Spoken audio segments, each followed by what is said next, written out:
It's 7:16 a.m. on the 28th of October 2025. In the deep blue Caribbean Sea, the USS Missouri, an American Virginia-class attack submarine, shakes with a sudden alarm.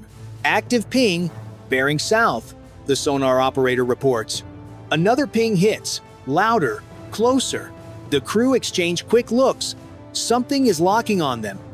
Commander Ana Garcia grabs the console. Evasive pattern, Charlie. Full power. The hull groans as the submarine dives. Coffee spills, lights flicker, the deck tilts under their boots. A warning tone shrieks through the control room, torpedo inbound. The screen shows a single red trace racing at 50 knots, closing fast. Above the waves, a Pate Ampere's Poseidon circles, listening to the chaos below. Deep underwater, a Venezuelan Type 209 submarine has just made a fatal choice, one that will ignite the entire Caribbean before sunset. Garcia stares at the countdown on her screen. 2 minutes, 30 seconds. One wrong move now, and 45 men will never surface again. The blue stretch north of Venezuela isn't just open water. It's a crowded highway where tankers, patrol aircraft, and submarines cross invisible borders every hour.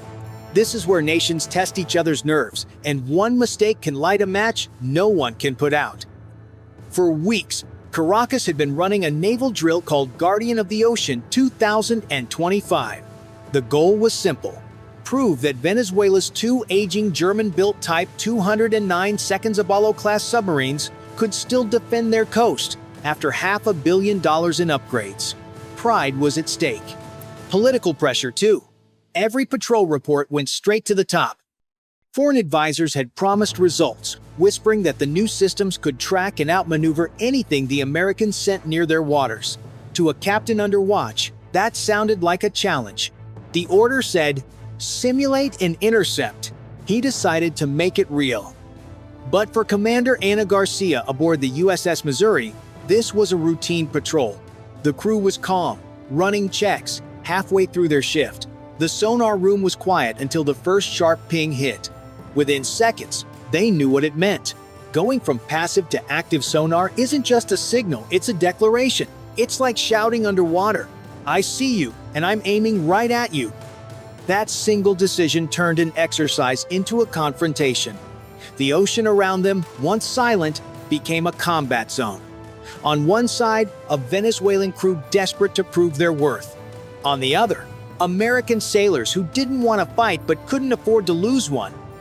Every torpedo that leaves its tube changes more than a battle. It changes strategy, diplomacy, and the balance of power.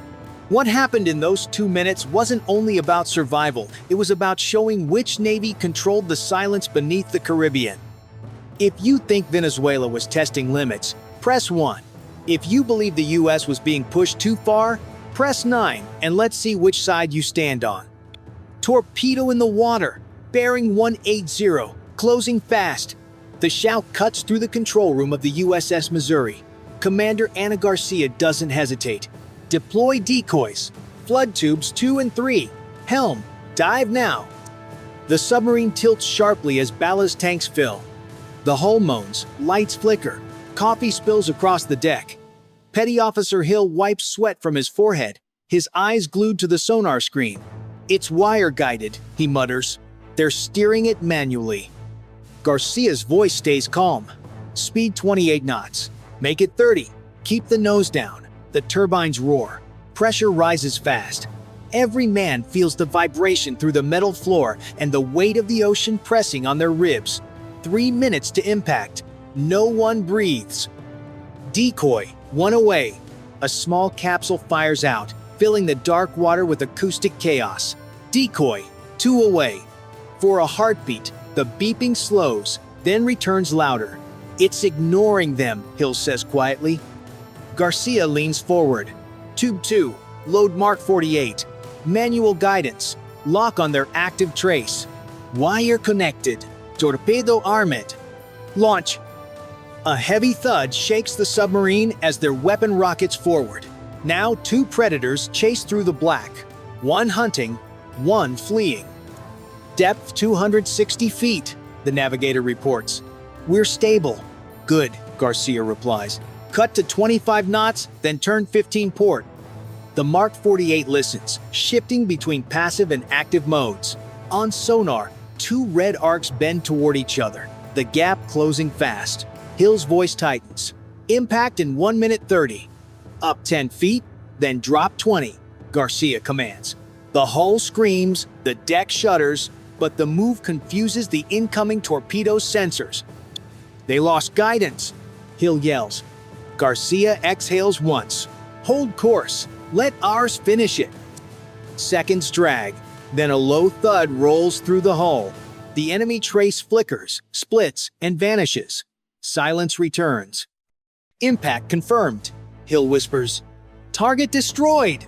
Garcia knows. Law it. Check for damage. All systems green, Commander. The crew exhales as one. Garcia opens the mic. Hostile attack repelled. Situation stable. Her voice is calm, but her hand shakes slightly. They all know it. This was seconds from disaster. The ocean grows quiet again, but no one forgets the sound of that alarm. In those final moments, skill, instinct, and a bit of luck kept them alive. The torpedo is gone, but the silence feels heavier than before. Inside the USS Missouri, no one celebrates. Every man knows what that explosion means somewhere to the south. A Venezuelan submarine has vanished, and a chain of command on land is about to panic. Garcia checks the clock. Transmit our status. Keep sonar passive. The radio man nods, sending the report through encrypted channels. In Miami, at U.S. Southern Command, red lights flash across a wall of monitors. The message is short but shocking. Hostile torpedo launch confirmed. Engagement over. American vessel safe. Within minutes, the Pentagon receives the feed. Senior officers crowd around a digital map of the Caribbean. One admiral leans forward. They fired first. That's enough. A secure line opens to the White House. At the same moment, Venezuelan radar stations light up along the coast. Confusion spreads fast. Commanders argue, was it an accident or a provocation? No one gives a clear answer. In the chaos, one message leaks. Prepare defensive alert. Far out at sea, Garcia keeps her submarine quiet and deep. The water around them feels still, but the radio crackles, with new traffic fighters scrambling, destroyers shifting, surveillance planes climbing. The calm before the storm. In close combat, every angle counts, Garcia tells her no softly. Even when the fight is over, you don't assume safety. The crew nods. They know she's right. Above, a 8 Amperes Poseidon circles wide, feeding real-time data back to command. 2 Arleigh Burke destroyers move into strike range. Electronic warfare units start jamming radar bands near the Venezuelan coast, clouding screens with ghost signals. Then the message leaves Washington. Operation Just Wave Defensive Readiness Phase 1. Within 30 minutes, the region moves. Growler jets lift from Colombia. B-1B bombers go on standby in Texas. In the deep, Garcia watches sonar flicker with distant pulses, ships moving, planes diving. Looks like everyone's awake now, Hill whispers. Garcia nods. We didn't start this, she says quietly, but we'll be the ones left if it happens again. If you think the U.S. should strike back immediately, press 1. If you believe diplomacy can still stop the war, press 9 and see what choice Washington makes next. While Garcia keeps her submarine silent below, chaos unfolds above. In Caracas, phone lines burn with confusion. A classified report reaches the Ministry of Defense.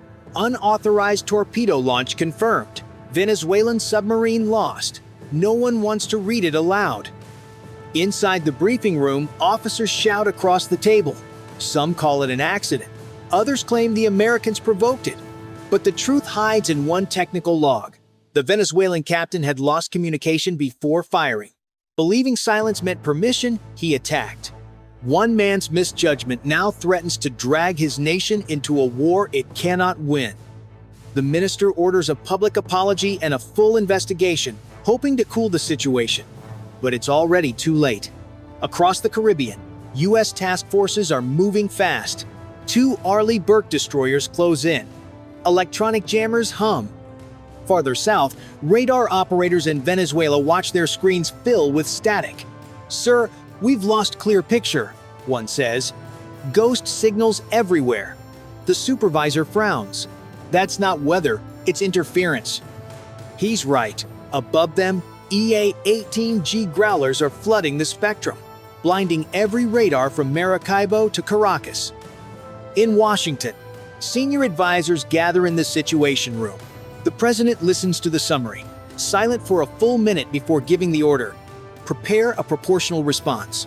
I want options on my desk in 1 hour." Code-named Operation Just Wave, the plan will target only the submarine network and its defenses. But once missiles start flying, control becomes theory. Deep underwater, Garcia receives the encrypted command: "Remain on station. Confirm readiness for follow-up strike." She lowers her voice. "You heard the order. This isn't over yet." Night falls over the Caribbean. The sea glows under distant lightning as the first Tomahawk missile leaves an Arleigh Burke destroyer.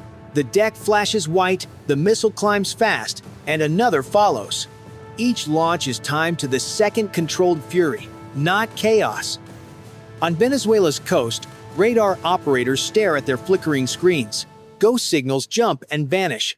"We've lost real targets," one whispers. His officer shakes his head. "If we turn the radar on, they'll find us. If we don't, we're blind. Either choice is deadly." Overhead, EA-18G growlers jam every radar band. The air hums with electronic interference. Reaper drones circle at 14,000 feet, sending real-time images to command. Every target, coastal depots, command centers, radar trucks is marked with precision. Then the strikes begin. A radar near Maracaibo sweeps once, just once, before 3 AGM-88 harms lock on. They hit in seconds. The antenna folds, a fireball blooms, and static fills the Venezuelan radio network. Nearby, a control bunker vanishes under a JASSM ER strike. Garcia listens from the USS Missouri. The radio crackles with short reports: "Launch confirmed, impact verified, target neutralized." Her crew stays silent. The sound feels mechanical, just another operation, but everyone knows it's history in the making. For 2 tense hours, missiles keep coming. Each finds its mark: radar arrays, command nodes, fuel storage, dry docks. In less than one night, Venezuela's undersea warfare network, worth nearly $2 billion, is crippled. Yet the operation is measured. No urban strikes, no civilian targets. This isn't conquest, it's a warning, a reminder that a single torpedo fired in error can cost a nation its deterrence. In Caracas, generals stand frozen before a screen of red markers. The defense minister signs a cease activity order for all remaining submarines. The admiral beside him mutters, "It's over." Back aboard Missouri, Garcia surfaces at dawn. Smoke rises far off the horizon. Her XO whispers, "Was it worth it, Commander?" She doesn't answer. The sea is quiet again, but no one believes it's peace. If you think the US acted with restraint, press 1. If you think this went too far, press 9 and wait to see what the world does next. By sunrise, the Caribbean looks calm again, but the silence hides the damage. In less than 8 hours, Venezuela's subcommand has lost its comms, hubs, radar sites, and power grids. Every surviving sub is ordered back to port, crews shaken and silent. In Washington, the Situation Room glows with satellite feeds. A senior officer reports, "All targets destroyed, no civilian zones hit." The president nods. "Then we stop here. Send a message, but not a war." Within minutes, headlines spread. Venezuelan sub fired first, US responds with precision strikes. Allies praise restraint. Others warn the line between defense and revenge is thin. Oil prices rise. Diplomats rush to de-escalate. On the USS Missouri, Commander Ana Garcia writes her report. One line stands out: "The ocean was quiet. Too quiet." She knows this peace won't last. Once one torpedo is fired, others will follow. In Caracas, the defense minister faces cameras, calling it an isolated incident. But embassies evacuate staff. Inside the Navy, whispers say the captain acted under pressure from foreign advisors who vanished after the strike. The Pentagon releases images of the damaged sub, just scorched paint and dents, proof of survival and a warning. Behind closed doors, new patrol routes near Venezuelan waters are approved. They call it routine deterrence. For both sides, the war never officially began, but trust beneath the sea is gone. Every sonar ping now feels like a trigger. If you think this ends here, press 1. If you believe it's only the beginning, press 9 because the Caribbean hasn't heard its last torpedo yet.